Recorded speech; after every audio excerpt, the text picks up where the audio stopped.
In this episode of the Orange Nerd Show, we are going to talk about Elon Musk buying Twitter, the ramifications, the massive ramifications of this move, up next on Orange Nerd.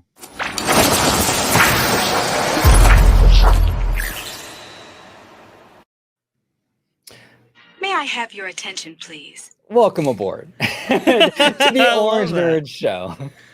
So Orange Nerd, for those of you at home that are not familiar, Orange Nerd is what we do here at OG55. It's a show where we focus on nerd culture, the corporate end of things, movie, TV, streaming, basically everything that isn't the theme parks, because there's a lot to discuss besides just the theme parks. So that's what we're doing today. We're talking Twitter, and it might dip a little into the theme parks because we got Diz Twitter. So a little bit, but mostly probably not. It'll probably be in regards to other elements of just culture and Disney itself. But before we get started, I want to introduce my collaborator, my producer, Dre, host of the Freshly Squeezed show here on OG55. Welcome back, brother. Well, happy to be here. This is quite the topic, and we have a lot to get through today. So I'll dispense with the pleasantries. If you want to go ahead and follow me on Twitter, you can go and do so right down there at VashSky on the platform that we're talking about. Right there, you should find me. And if you want to see me, well, it's going to be on the channel you're watching right now at Orange Grove 55 at Freshly Squeezed, your source for juicy news and info squeezed fresh right from the Grove. Pay attention, it's Joe time. There you go. And I don't know, OG, I think we should get right to it, because I think the last time we even talked about Twitter on the show at all was, Elon was still in court Right. and being compelled to buy Twitter, and now he's not only purchased it, but he's in the offices right now, from what we understand, making all kinds of changes. Interesting. All right. Well, let's get started. Dre, if you can go ahead and set the table and kind of get us going. So on October 27th, the deal is pretty much finalized. Elon walks into the Twitter offices carrying what is a sink. Here we go. Let that sink in, everybody. Let that sink in. Let that sink in. A little play on the old meme there. Very Elon-esque, let's say. But he is let into the offices, and oh boy, let's go ahead and pause it there. Share my screen again. It's pretty insane, because initially, he just fires everybody. He just fires everybody. People resign themselves. The CEO, Parag Agrawal, I believe is look, I'm going to butcher these names, folks. I do apologize. But he's let go initially. Board chair Brett Taylor's let go. The head of legal policy and trust and chief legal officer Vijaya God is also let go. CFO Ned Siegel is let go. General counsel Sean Edgett is let go. I believe it's a total of 9 directors. The entire board is basically replaced, and he is making replaced with himself as he's now the sole director. Now, a lot of people were kind of pointing to this move as like a cold-hearted kind of thing, right? Like, why so fast? This is necessary. And as much as I hate to see anyone lose their job, you have to understand the position that Elon is in right now. He's going into this company. These people that are listed right here do not like Elon Musk. Okay, They are not a fan. So if you have these people employed by Twitter, Musk opens himself up to internal mutinies, leaks, and all kinds of stuff. That's why this move was so essential on day one. He wasn't being an asshole. He had to do it. Yeah, no, I don't disagree. I think that became pretty clear by some of the initial conversations that he was having with both what is it, day-to-day staff and also board members and so forth. There was some correspondence between some of them, him going over ideas and proposals that he had for the company. Also, Twitter employees who were, less enthusiastic about Elon Musk actually taking over the company. It became clear that he was going to get pushback every which way but Sunday. So, unfortunately, that led to purging of the ranks. Also, too, interesting note here, because I think a lot of people thought that they were going to get some golden parachutes after they had unceremoniously been, let's say, directed outside the building, right? But he actually, according to the New York Times here, he actually fired them for cause. I want to go ahead and read this little quote here. It's a little small even on my screen, so I'll read it. Mr. Musk also appears unlikely to pay the golden parachutes that the fired top executives of Twitter were set to receive. Under the merger agreement, those executives, including Parag Agrawal, the chief executive, had been set to receive compensation of $20 million to $60 million if they were fired. But Mr. Musk terminated the executives, quote, for cause, meaning he did it because he alleged he had justification, which may void that agreement, two people with knowledge of the matter said. Mr. Musk also might be testing Twitter's engineers.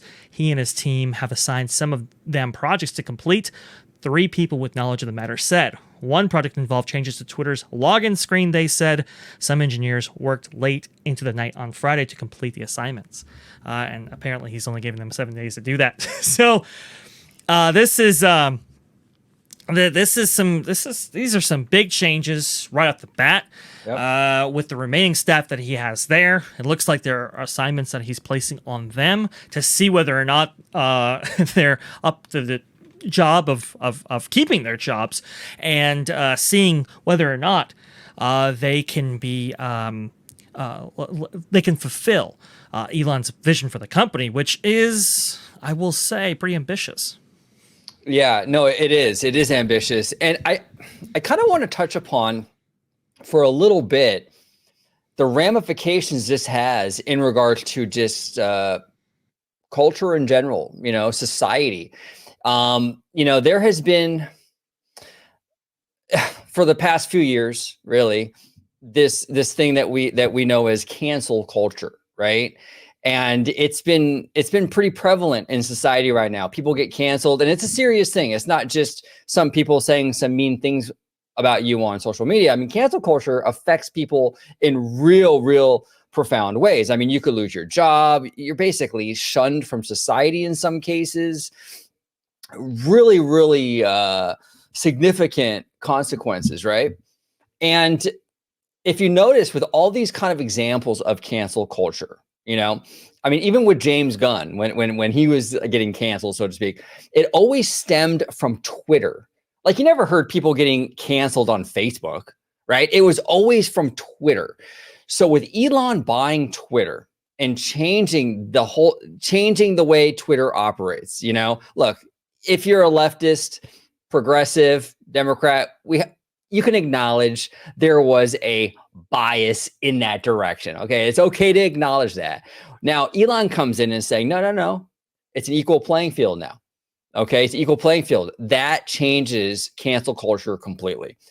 Not one side no longer has the advantage. And I really do believe that this is the beginning of the end of cancel culture as we know it. I think it's going to be highly neutered, way less effective, and things are changing. They were already changing prior to this buy, prior to Elon buying Twitter, and now with him buying it, this cancel culture thing is on borrowed time, in my opinion. But what do you think about that, Dre? Oh, you're on mute, sir. I do apologize. I suppose the critics might say that, well, all right, yeah, I mean, now Elon's in charge, but in terms of bias, that bias is still there. And I would say that is correct, even though the pendulum may have swung in maybe a different direction, or maybe he might be providing a counterbalance to some of the, let's say, left-wing bias that's out there on social media platforms, including Twitter. Yes, he has his biases as well. I guess that's just why Elon Musk has described setting up a kind of a new council with a diverse set of viewpoints included in that, both from, I would assume, left-leaning perspectives, right-leaning perspectives, and just about everything in between. That way, if you're looking to moderate speech on the platform in any way, you have, let's say, a council that is maybe a little bit more fair and balanced and maybe is consistent with Elon's vision, which really is kind of this. Bringing Twitter back to really its roots. I mean, I remember Jack Dorsey giving speeches not only to members of the press, at events, even to Congress, that he viewed Twitter as the free speech wing of the free speech party.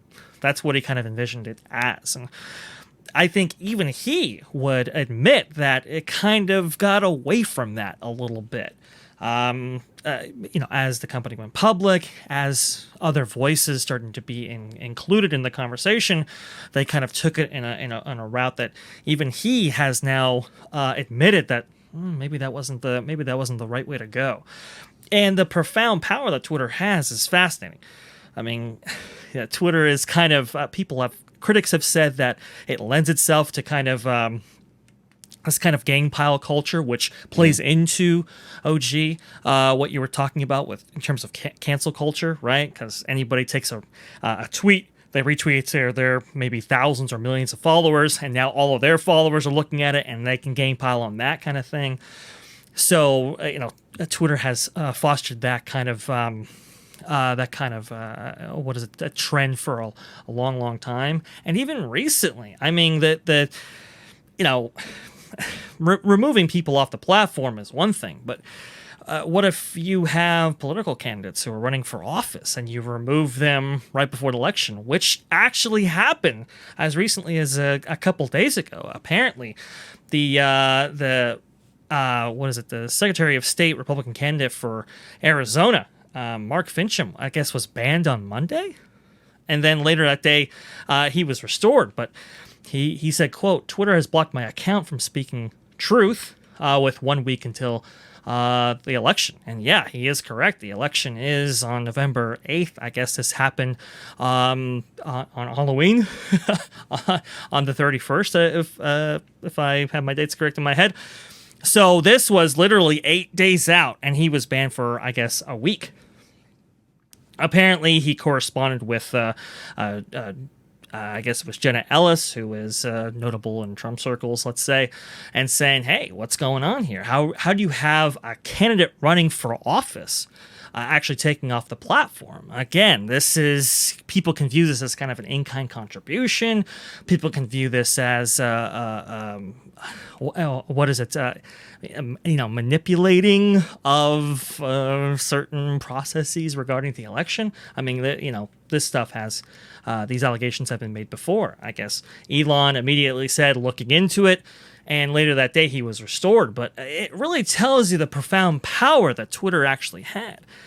Again, everybody remembers that the 45th president of the United States was actually kicked off of Twitter, which even world leaders like Angela Merkel at the time, basically de facto head of the EU, and also the prime minister of Germany at the time, was saying, "Whoa, I don't know. Should social media necessarily have this kind of power where they could just take a world leader and just take them off?" Now, again, people, argue about whether that was valid or not. I'm not here to go over that. I'm just saying this is a lot of power, and it's interesting now that the keys to the car, let's say, are in somebody else's hands, because now you got the other side going, "Oh wow, there's a tremendous amount of power. Look at what Elon could do. He has this big megaphone or whatever." That dynamic also existed when it was in the hands of the other side. Right. So it does bring up the conversation about regulation and so forth, and that those talks have been proceeding for a long time, both in the court of public opinion and in state and federal legislative bodies, right? It is really, really fascinating here. Yeah, no, it is fascinating. And Twitter has long been, and really social media in general, but Twitter has long been I'll just say it, a cesspool. It really has. I mean, like you mentioned, the pylons, the cancel culture, the abusive behavior, it can really be an ugly, ugly place. And it's only gotten worse over the last few years, I think, right? I want to share a quick little clip, because I think, look, I'm not religious, okay? But I had I used to work. I used to work at a hip hop clothing store when I was younger, right? And I had a really, really brilliant manager. His name was Julian. Okay. And Julian was to this day, and this was like 20 years ago, but to this day, Julian is the best manager I ever had. Brilliant guy, really insightful. I really learned a lot from him, and he really shaped me to be the man I am today. I'm not even kidding. I mean, this man had a profound impact on my life. Long story short, Julian went on to be a pastor at a church here in LA. And again, I'm not a religious person, and I'm not going to push any religion on anybody else. But the short clip I'm going to play for you is definitely relevant to the Twitter culture that I think desperately needs fixing. And I think maybe Musk can kind of, now that he owns it, can kind of improve that culture. I'm going to play the clip, and at the end of it, I'll kind of explain what I mean by it. But I often think that we are, I don't think that anybody in our church deals with racism. I don't think that anybody in our church has racism towards anybody. I don't think that anyone who calls Oasis home is a racist. I really don't. But I want to coin a new phrase called thoughtism. See, racism is when you don't like someone and you hate someone because of the color of their skin. Thoughtism is when you hate someone because of the way they think. And we got thoughtism in our church. And I wonder if thoughtism is as bad to God as racism, where we give ourselves permission to hate people because they think differently, because they have a different opinion. Profound, absolutely profound. And now he's obviously coming at it from a religious angle. But this applies to everything, and it especially applies to Twitter. We see that. I hate you because you think differently. I hate you because you're this and that. It's got to stop. And that's why I'm very, very bullish on this Elon Musk purchase, because we have a chance now to change that. There's always going to be an element of ugliness when you get on social media. But we have a real opportunity here. And I hope Musk seizes this opportunity to really change the way things are done on Twitter and to make it a better place. Because right now, not that great of a place. But what are your thoughts, Dre? Yeah, I mean, it's not that great of a place, and unfortunately, how Twitter is structured, and we'll see if Elon can actually overcome this in the future. It looks like he might be on the path to doing a couple of things that might, overcome some of these limitations. But to its core, there is some. Just kind of through its how it works, function, structure, and all that. It kind of lends itself to this kind of hot takey, argumentative, toxic culture, right? Let's say, and it's not great. However, I think the even bigger than that though is it has been very, let's say one-sided in terms of that conversation or dialogue, right? Taking part between various peoples, and I think you do have some maybe ideas and so forth that simply aren't necessarily challenged in profound and robust ways in the court of public opinion or on the platform itself, simply because people, there are some algorithmic manipulation that happens. There's some maybe shadow banning and so forth, and just all kinds of stuff that doesn't. It's kind of this kind of destructive layer that has really torn people apart. I remember there was a study from that Facebook actually conducted themselves.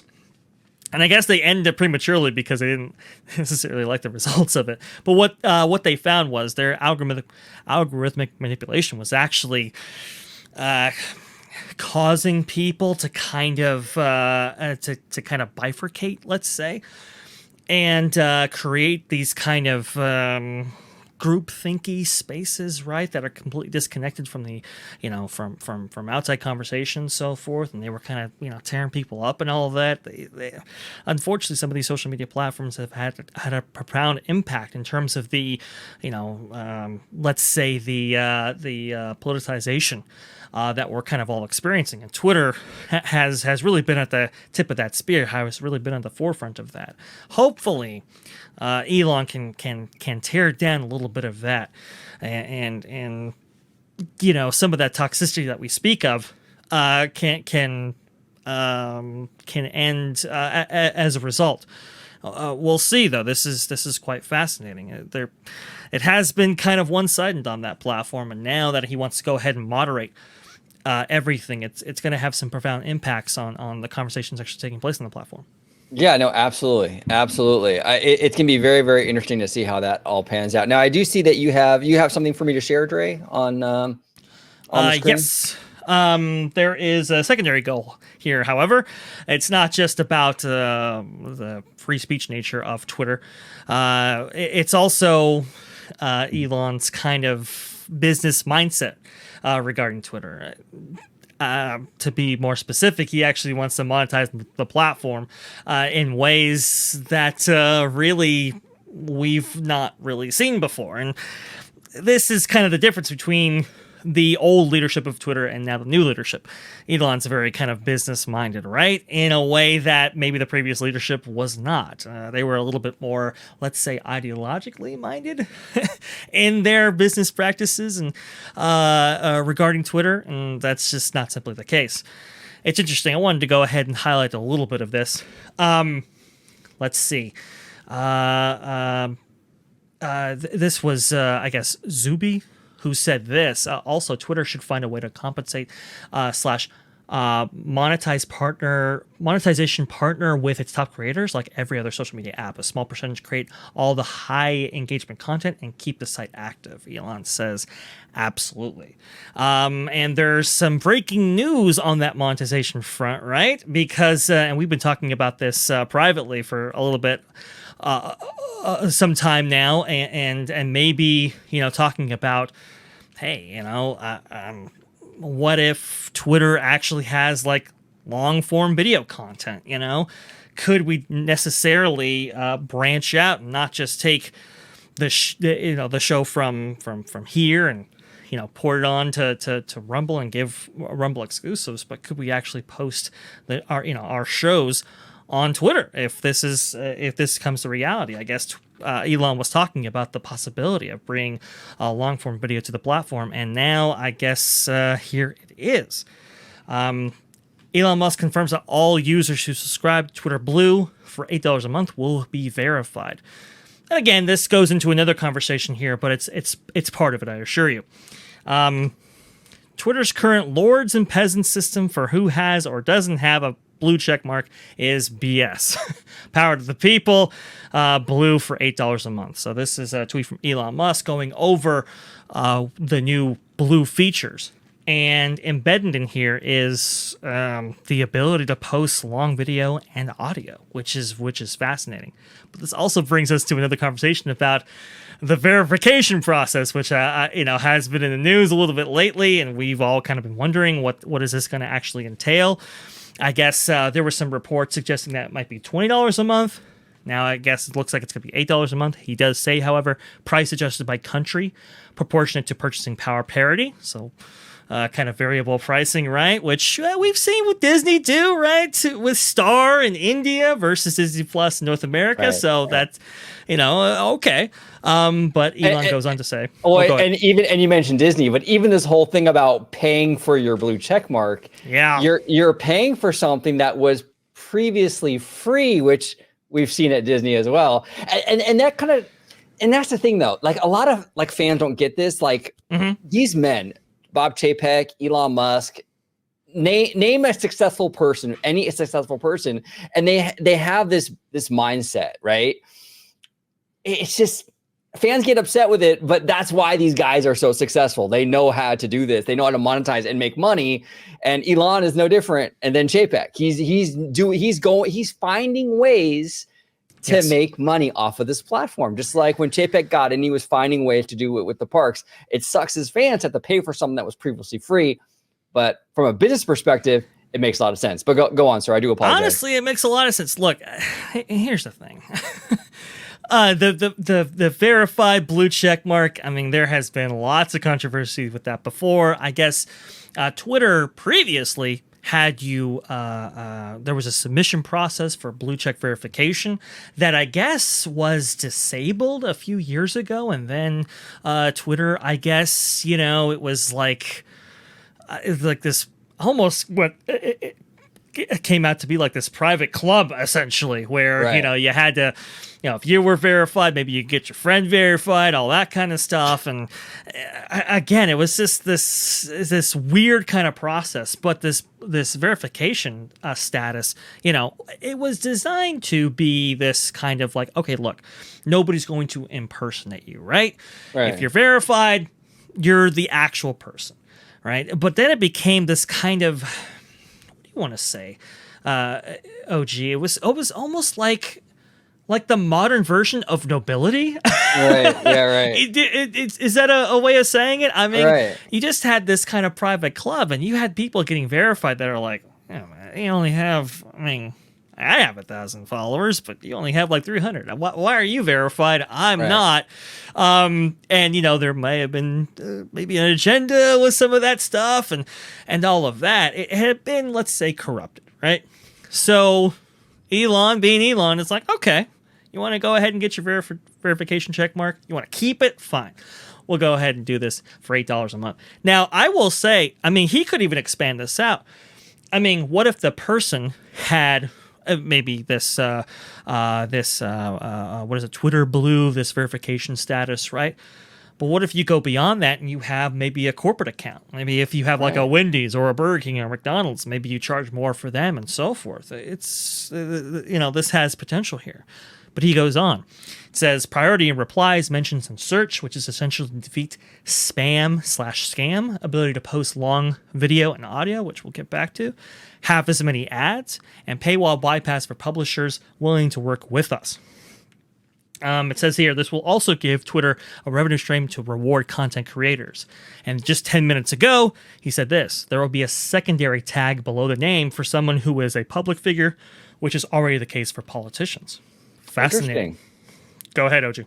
Good moves all around. Good moves all around. It looks like, and this is the thing, Twitter pre-Musk, right? Twitter was trying to get more monetized, and they were doing things like these, like the super follow feature and stuff like this that really never caught on. Yeah. It was a very gimmicky kind of thing, and they were trying and nothing ever really caught on. The thing I like about the Musk proposals is that they're really real. They're more real world and more attractive. Like this stuff, okay, is something like I want to do that. I would definitely pay $8 a month for Twitter Blue and get that verification and get all of this that he's talking about. Absolutely, for $8 a month, I would absolutely do that.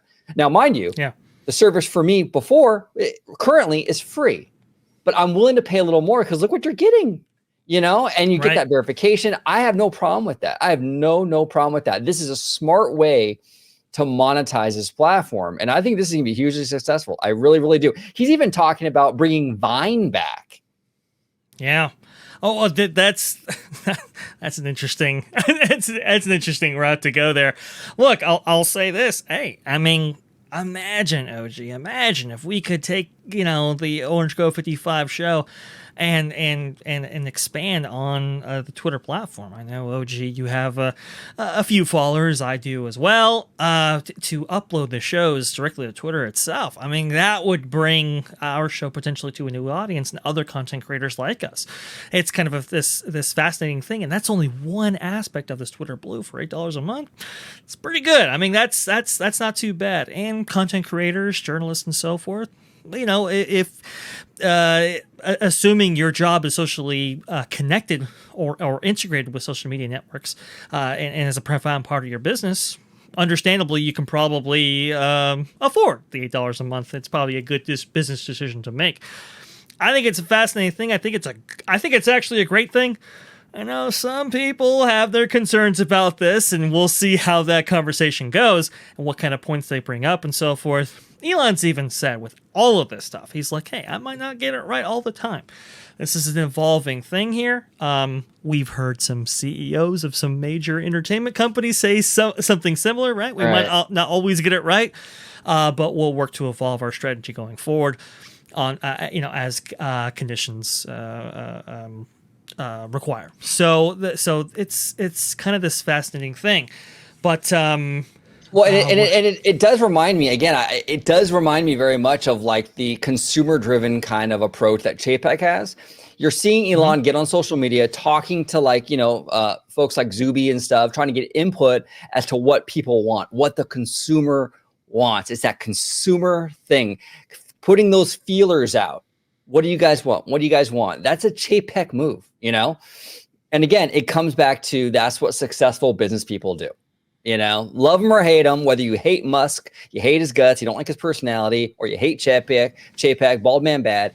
These guys are successful for a reason, and they're successful because they have that mindset when it comes to business, that consumer mindset. They're trying to get as much money possible that they can. They're selling a product, and the best way to sell a product is to be focused on the people that you're selling the product to. So it just makes sense. It absolutely makes sense.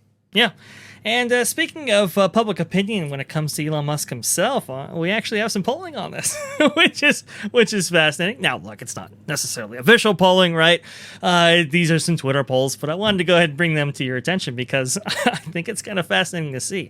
So Political Polls actually put out a poll saying, hey, do you have a favorable or unfavorable opinion of Elon Musk right now? And the final results were conducted, I think, yesterday, right? And 1,080,000 people responded, which is a pretty large sample size. And 80% said favorable. So, and then you can see some polls down below. Social awareness poll: is Elon Musk apparent effort to bring free speech to Twitter is sincerely a desire to improve society, or is there another layer to this onion? 73% of 2,000 respondents said yes. 27% said no. Economic polls said, do you trust Elon Musk here? 73% said yes. 27% said no. That was 117 votes. So, apparently people believe in this. Apparently people are like, you know what? I think Elon is the guy to right this ship, let's say. Look, Twitter had been kind of, they've been kind of stagnant in terms of their growth, both when it came to users on the platform, but also on Wall Street, right? For a long time, too. Yeah, for a long time. And profitability was even a question at key junctures in their recent history. So Elon attempting to make this a profitable exercise and but also kind of bring back maybe its kind of free speech roots. I think you had to commend him. No, you do. You absolutely do. And I think that his mind is going in the right direction with this, and now it's all about the execution, right? I think what he wants to do with, like you said, more free speech, less censorship, all of that is fantastic. Now we just have to sit back and kind of see how it all gets executed and see how that works in real world execution, right? And I hope he's successful. I really do. And I hope the toxicity of the platform dies down. You're never, like I said before, you're never going to get, as Julian said, the thoughtism completely out of the equation. There's always going to be assholes on Twitter. There's always going to be that element, trolls and what have you. But if we can at least lower the temperature just a little bit. And here's the thing too, you mentioned, Ray, earlier on the show that it was very like skewed one-sided. That fuels the fire, because when you do that, you make the other side feel like they're not being heard, and that only exacerbates anger and infighting and people coming at each other. If everyone feels like when they get on Twitter, it's an equal playing field, whether you're Republican, Democrat, Green Party, whatever, atheist, Christian, Muslim, whatever. If everyone feels like they're all being heard on the same level and there's fairness, I think that tension will come down quite a bit. I really do. Yeah, and there will be moderation exercised here. It's not going to be a free for all like some other platforms that we have seen. Right, there will be some moderation, and that process has already begun. You can go ahead and share my screen here one more time here. Breaking Bloomberg: Twitter has frozen some employees' access to internal tools used for content moderation and other policy enforcement, curbing the staff's ability to clamp down on quote misinformation ahead of the U.S. election. Now, this suggests that this is going in the opposite direction, and it is for now, while a plan could be actually put in place. But I wanted to go ahead and go over this because this just came out today, yesterday, technically, but I thought it was fascinating. So Twitter limits content enforcement work as U.S. election looms. This is, I guess, this is by Kurt Wagner, Edward Ludlow, Jackie DeValis, and Davey Alba, I guess, has been looking into this for Bloomberg. Says this: a wide swath of Twitter's trust and safety team had access to content moderation / enforcement tools frozen last week. Usually hundreds of people on the team could remove posts with misinfo, hate speech, etc. It's now down to 15 people. Yo Roth, which I guess has been following the story pretty closely, he says this is exactly what we or any company should be doing in the midst of a corporate transition to reduce opportunities for insider risk. We're still enforcing our rules at scale. It is that right there is a pretty fascinating thing, but there is some details here. Internally, employees say Musk has raised questions about a number of policies and has zeroed in on a few specific rules that he wants the team to review. The first is Twitter's general misinformation policy, which penalizes posts that include falsehoods about topics like election outcomes and COVID-19. Musk also wants the policy to be more specific according to the people familiar with the matter. We talked about how, I think we've mentioned on the show before, how some of these social media platforms have very ambiguous policies, right? And that's been done for a reason. I guess he wants some more clarity on that. Musk also asked the team to review Twitter's hateful conduct policy according to the people, specifically a section that says users can be penalized for, quote, targeting, misgendering, or dead naming of transgender individuals, unquote. Interesting. In both cases, it is unclear if Musk wants these policies to be rewritten or the restrictions removed entirely. It's a fascinating thing, and I mean, what do you think about all this, OG? Let me get my thoughts together here. Well, I think that it's interesting because the whole thing about misinformation, fake news, all that stuff, right? Mm-hmm. I'm a little uneasy when I hear any entity determining that, right? I that makes me uneasy. So I don't like that idea of like a company, a corporation, whatever, telling you what's the truth and what's not.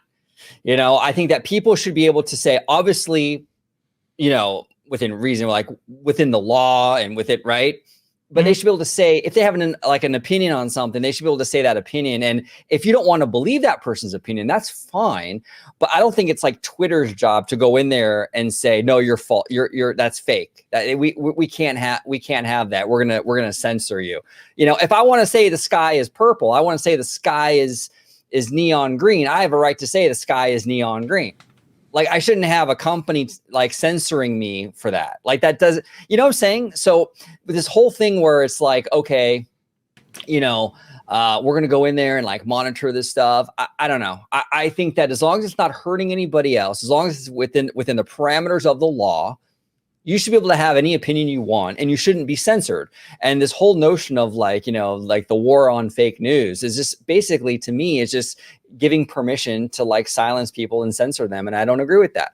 And just my opinion. And if people disagree, that's fine. I respect that. I understand the other side of that argument where you don't want lies or misinformation to be, you know, spread or whatever. And sure. There is, you know, I understand that. And I respect and understand that side of the equation. I just think when it comes to most things, I think having an opinion that maybe isn't even accurate is pretty harmless. I don't know. That's just my opinion. But what do you think, Dre?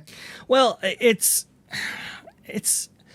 here's the thing. It all comes down to who decides, right? When it comes to Right. misinformation and so forth, it's like, okay, sometimes information changes all the time. Sometimes reports can be inaccurate initially, and then we kind of whittle away and kind of get to the Right. maybe the real truth, the core of the matter, or over this kind of long delineated process. But if you don't allow that process to happen, are you really getting rid of misinformation, or are you propagating it yourself and so forth?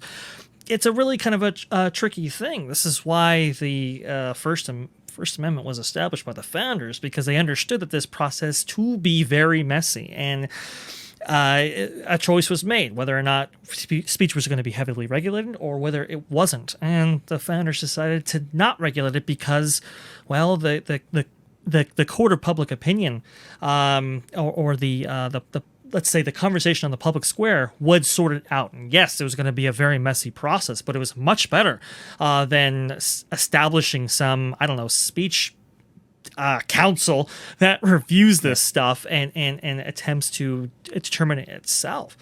It's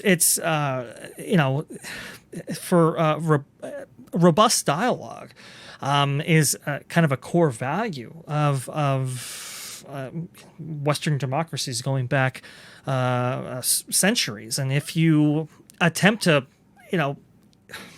I suppose you can attempt to moderate that process through the kind of restrictions that you lay out, OG, whether or not it's lawful, right? Whether or Right. not it's, you don't necessarily have the right to harass others, right? Exactly. I think that's Exactly. that's a core position there. You don't have the ability to incite violence, let's say, and so all of those things do require some moderation, and that's really why Section 230 was established to begin with.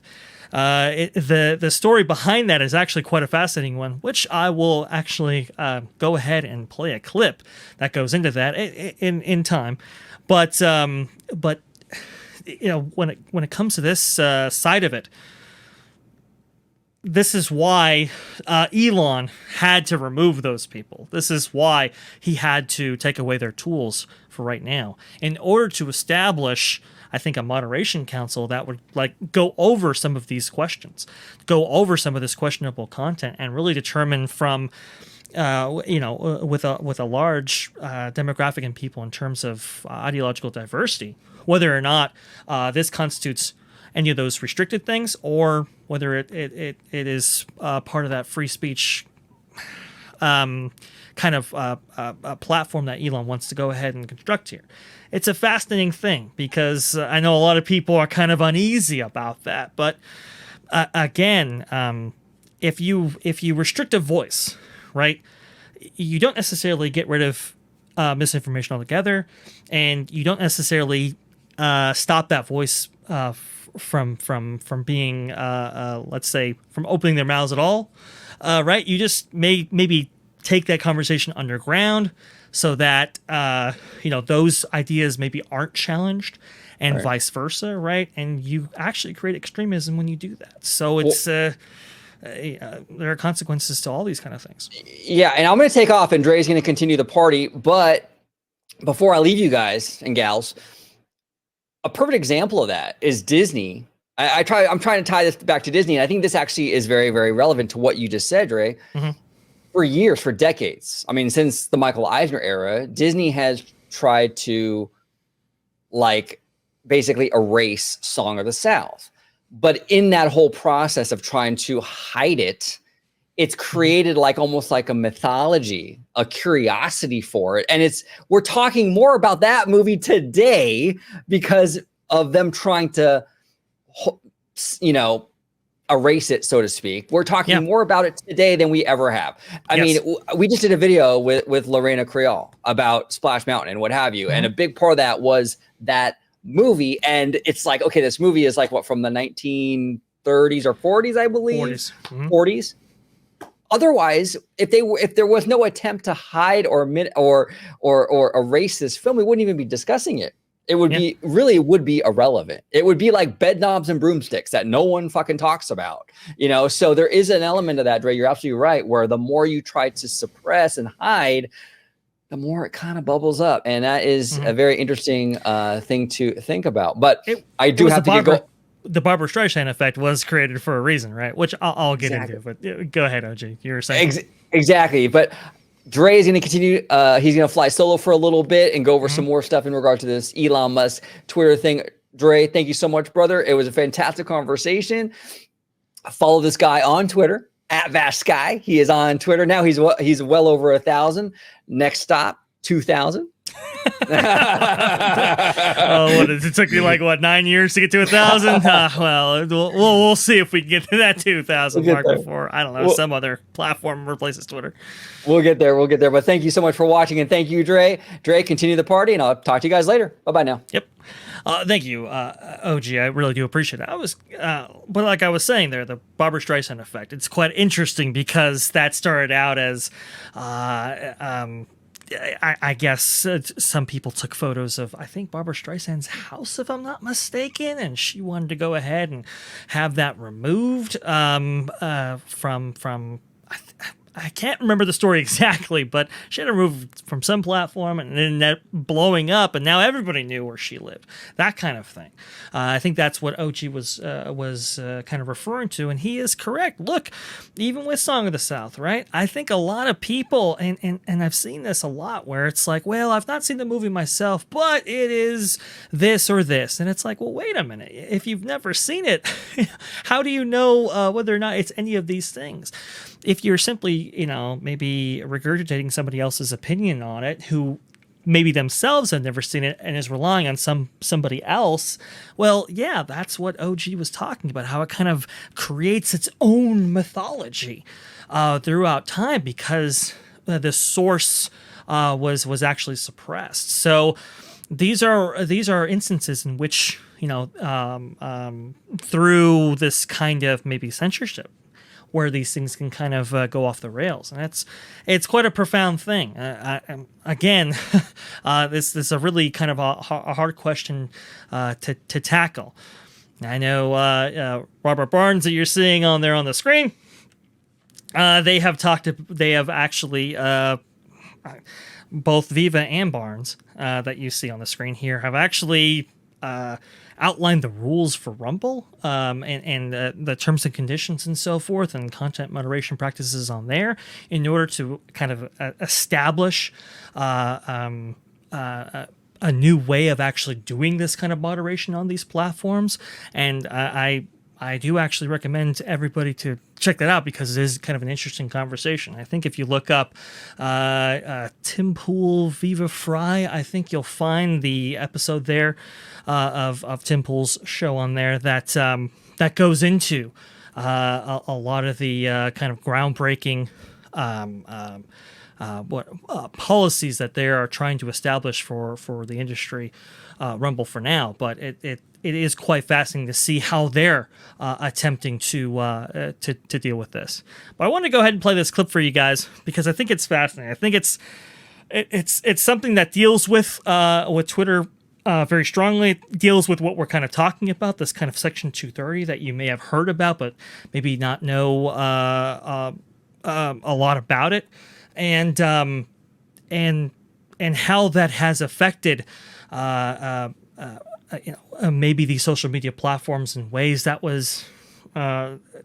unforeseen, let's say, giving disproportionate power to these kind of big tech platforms, but also by extension, the conversations that take place on there, some of the practices that take place on there, and why that has been, why that actually happened. I think it's pretty profound. I think it's pretty interesting. We'll go over it here. It's about a 3-minute clip, pretty short, but I wanted to go ahead and play that for you now. So let's go ahead and do that. So this goes right to the issue that's pending before the U.S. Supreme Court, which was the origin of Section 230 versus how judges have applied it in the 25 years plus since Section 230. So Section 230 originated because the Wolf of Wall Street was suing either AOL or Prodigy or both, because people on their message forums were publishing information he claimed was defamatory. He's laughed and later said, no, it wasn't defamatory. It was all true, just trying to keep the business alive while he could keep going, get another load of Quaaludes. And so the But it enraged people that the is Wolf a of wild Wall Street story, was even folks, allowed for to sure. sue Stratton, well, whatever Stratton Oakmont, I believe is the name. And the Wolf of Wall Street is to the book and the movie. I've talked with Jordan Belfort, a funny guy, very smart guy. Has mostly fixed a lot of things that used to be problematic for him after he served his time. But the issue was they didn't want message boards to be held liable as publishers of information that was published by other people on those message boards. And the problem was becoming message boards were trying to edit some of that content, prevent obscenity, pornography, stalking, harassment, even defamation, etc. And once they took an editorial step, courts were then saying, well, now you're a publisher and you're liable. And Congress didn't want that to be the case. They wanted robust debate to occur on the internet. So they said, just because you host a message board, even if you edit that message board, you will not be considered the legal publisher of any statement on that message board. That was it. And it didn't go any further than that in the statute. However, courts interpreted it over time. What happened was big tech bought off a lot of big corporate law firms, bought off a lot of the legal academy, corrupted the legal academy, corrupted a lot of think tanks to where they were spewing, even so-called libertarian think tanks and organizations and publications, such that the Koch brothers were also complicit in this, such that they were taking Section 230 and saying it's immunity for everything big tech does. Big tech lies, doesn't matter. They're immune. If big tech is acting as both publisher and editor and printer and everything else, doesn't matter. They're immune. If they misrepresent things, engage in fraud, engage in unequitable conduct, consumer fraud, immune. And one of the big ways that big tech does things, its most consequential action, is its algorithmic manipulation of the content on its sites. So it uses its algorithms to deliberately promote some content at the expense of others, and it often targets and tailors its content to particularly vulnerable audiences. Yeah. So there's a lot through there, and we'll go over it a little bit. It's this really kind of profound thing. People kind of, they're launching attacks at Elon, and hey, maybe some people feel justified in doing so. But this kind of,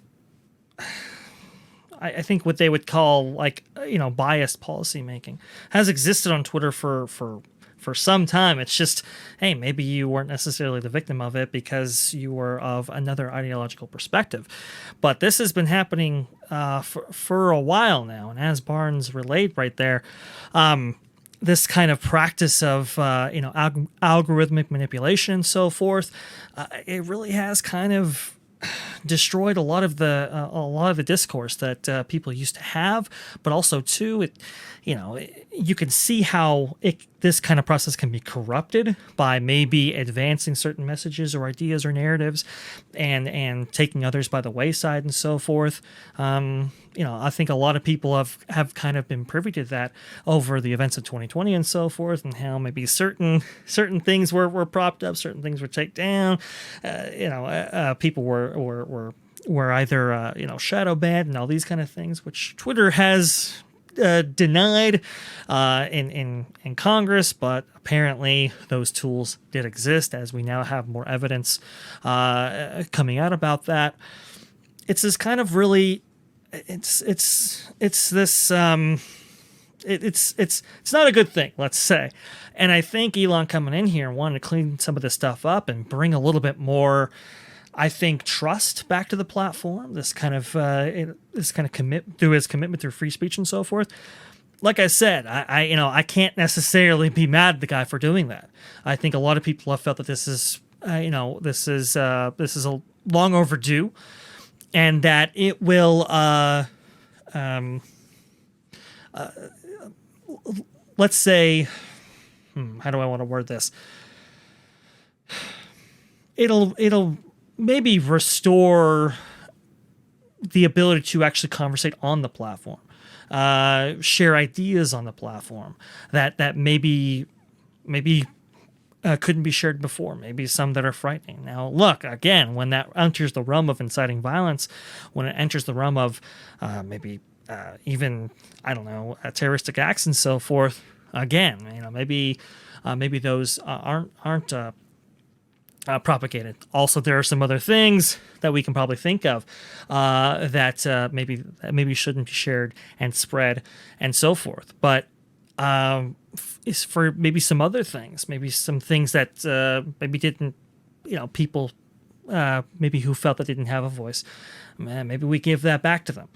And hey, look, if it winds up being an argument that occurs there, this kind of robust debate practice that takes place on there, I don't know. Maybe that's better and not worse.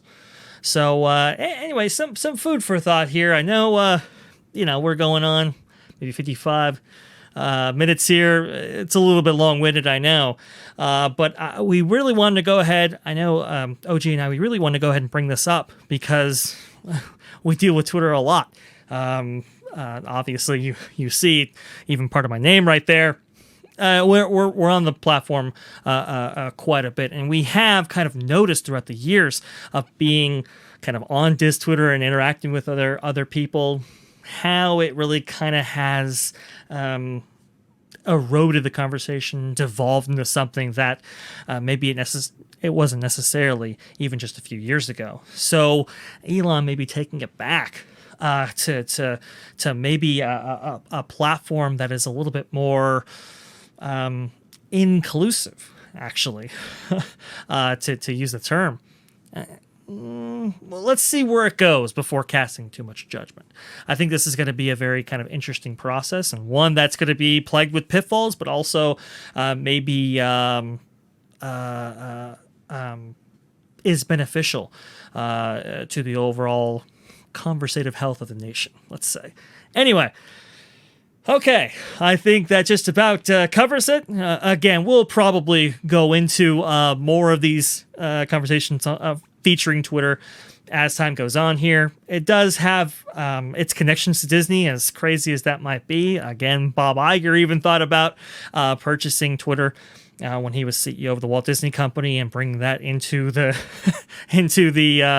the one of the brands that Disney owns, that kind of thing. Kind of crazy how that was this close to happening, and maybe this alternative reality that we're living in today. It's interesting.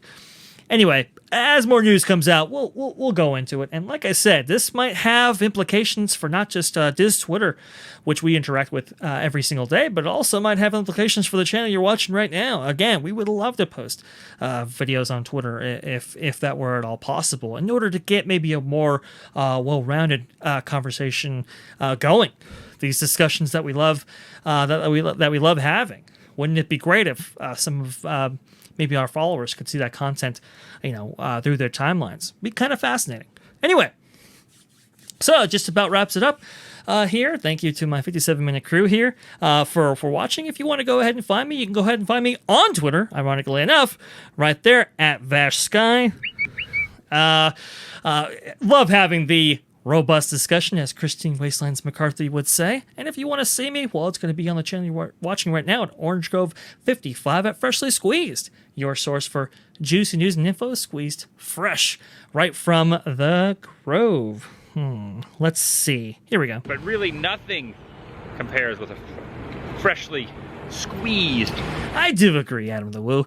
Nothing compares to a Freshly Squeezed, and hopefully we can make some content for you using that branding shortly. Anyway, thank you for watching. Y'all have a magical day, and we'll see you out there.